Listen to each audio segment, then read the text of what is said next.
दोस्तों जय मसीह, आप सभी का प्रभु यीशु मसीह के नाम में फिर से एक और बार बहुत बहुत स्वागत है 5 minutes Bible study with pastor Daniel Raj के इस प्रोग्राम में। दोस्तों आगे बढ़ने से पहले 7 स्लाइड्स जो शुरुआत में मैं दिखाता हूँ बहुत ज़रूरी है। मेरा फ़र्ज़ है आपके बीच में वो सभी चीज़ें रखूं, विशेष करके उन लोगों के लिए जो पहली बार मेरे साथ में और मेरे चैनल को देख रहे हैं, जो पहले से आदी हो चुके हैं, आपको पता है वो स्लाइड्स क्या है। इसलिए मैं रिक्वेस्ट करूंगा आप डायरेक्ट टॉपिक से देखना शुरू करें फॉरवर्ड करके, ताकि जो है आपका टाइम बचे या जैसा आपको ठीक लगे।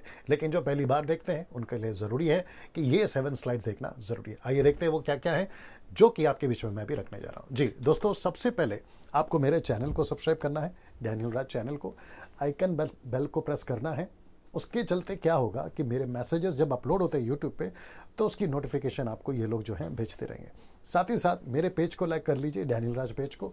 ये थंब को प्रेस करना है क्योंकि मैं यहाँ से भी लाइव आता हूँ, तो उसकी भी नोटिफिकेशन आपको मिलती रहेगी और आप यहाँ से मेरी शिक्षाओं को या जो मैं देता हूँ आप उसको जो है सुन सकते हैं ना। दोस्तों, मसीह मंथन बैठक व्हाट्सएप ग्रुप, जिसके लिए कम से कम 1000 मेंबर अभी तक जुड़ चुके हैं।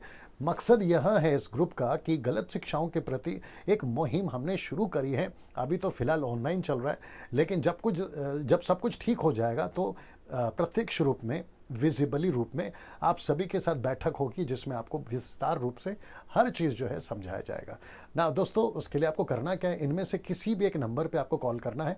याद रखिए, समय सीमा कॉल करने की सुबह 10 से रात को 9 बजे तक है। यदि ये फ़ोन नहीं उठाते हैं तो एक मैसेज ड्रॉप कर दीजिए, टेक्स्ट मैसेज या व्हाट्सएप मैसेज, या आपको कॉल बैक करेंगे ना। ये रहा 2 आखिरी स्लाइड।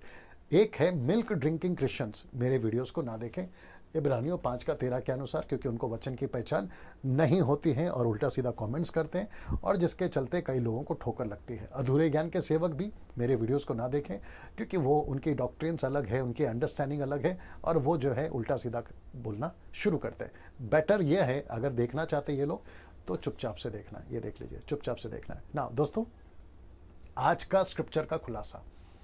जी, आपको पता है कि मैं आजकल टॉपिक्स पे बात नहीं कर रहा हूँ, मैं एक एक स्क्रिप्चर पे बात कर रहा हूँ, एक एक वचन पे बात कर रहा हूँ। तो आज का वचन है ये, जिसका नाम है यिर्मयाह 33:3, द बुक ऑफ यिर्मयाह चैप्टर 33 एंड वर्स 3। वचन आपके बीच में रख रहा हूँ, ये वाला। जी, लिखा है कि यिर्मयाह 33:3 में, मुझसे प्रार्थना कर और मैं तेरी सुनकर तुझे बड़ी बड़ी और कठिन बातें बताऊंगा जिन्हें तू अभी नहीं समझता ना। दोस्तों, ऐसा होता है कि ऐसे कई वचन हैं, भजनों की किताबों में वचन है, यिर्मयाह की किताबों में है, यशायाह, हिजकिय्याह, ऐसे बहुत सारे स्क्रिप्चर्स हैं। एक स्क्रिप्चर आउट ऑफ कॉन्टेक्स्ट या उसका मतलब जाने बिना हम इसको कई बार यूज़ करते हैं। ये वचन को खास करके प्रार्थना के वक्त में बहुत इस्तेमाल होता है, नाइट प्रेयर में खूब इस्तेमाल होता है, पुलपिट की ओपनिंग प्रेयर में खूब इस्तेमाल होता है, खास करके जब बाइबल स्टडी हो रही होती है तो इसका खूब इस्तेमाल होता है, जो क्योंकि लिखा है कठिन से कठिन बातें बताऊंगा। लेकिन जब यिर्मयाह इसको लिख रहा है तो उसके पिछला अध्याय यानी कि 31 और 32वां अध्याय, वहाँ कुछ घट रहा है, वहाँ कुछ घटनाएं घटी है जिसको मैं विस्तार में नहीं रख सकता, आप लोग पढ़ लीजिएगा। वहाँ कुछ ऐसी परिस्थिति चल रही है इजरायलियों के साथ, यहूदियों के साथ, जो यहोवा के फॉलोवर्स थे उनके साथ में।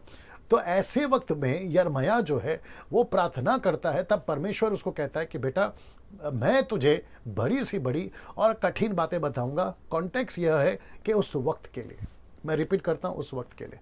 लेकिन आज के लिए आप ये वचन को अगर इस्तेमाल करते हैं, जिसको कहते हैं ना अंधाधुंध, पता ही नहीं है कि प्रभु तूने कहा था यिर्मयाह 33:3 में, मैं प्रार्थना कर रहा हूं, मुझे कठिन से कठिन बातें बता। अब बाइबल ये भी कहती है, पहला यूहन्ना 5:13, 14, 15 तक पढ़ोगे, लिखा है कि प्रार्थना परमेश्वर की इच्छा के मुताबिक आपको उत्तर मिलता है। याकूब 2:1 कहता है, मैं तुम मांगते हो मैं तुम्हें नहीं देता। 1:2 से अगर आप पढ़ोगे, मैं नहीं देता, क्यों? तुम बुरी इच्छा में और बुरी चीज़ों में तुम उसको खराब कर दोगे, ऐसा भी कहता है ना।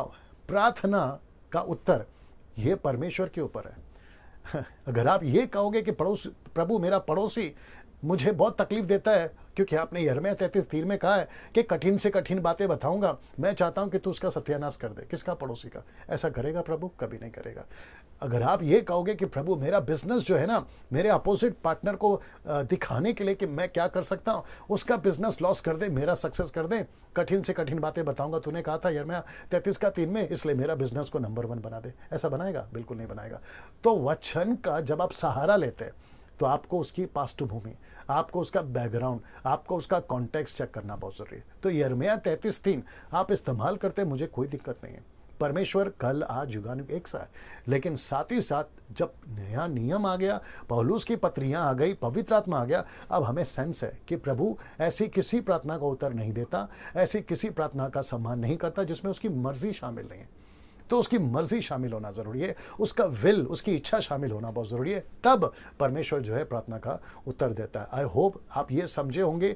परिस्थिति कुछ और थी, इसको परमेश्वर ने यिर्मयाह को दिया, यिर्मयाह ने उसको लिखा, आज हम उसको उठाकर इस्तेमाल कर रहे हैं, कॉपी पेस्ट कर रहे हैं, दीवारों पर लटकाते हैं, घरों पे लटकाते हैं, चर्च के बैकग्राउंड, जो स्टेज बैकग्राउंड होता है उस पर लगाते हैं। मैं इसके खिलाफ नहीं हूँ, आपको जो लगाना लगाओ, लेकिन कम से कम आप इसके मतलब को समझो कि क्यों लिखा गया था, क्यों बोला गया था। आज आपके पास पवित्र आत्मा है, मैं समझता हूँ वो आपको बेटर बताएगा कि आपको कौन सी प्रार्थना कैसी करनी है, कब करनी है। I hope you understood. ना दोस्तों, जाते जाते ये नहीं भूलना, ये वाला, क्योंकि आप मेरे चैनल को पहली बार देख रहे हैं, सब्सक्राइब नहीं किया, कर लीजिए। जय मसीह। अगले वीडियो के साथ में फिर मुलाकात होगी।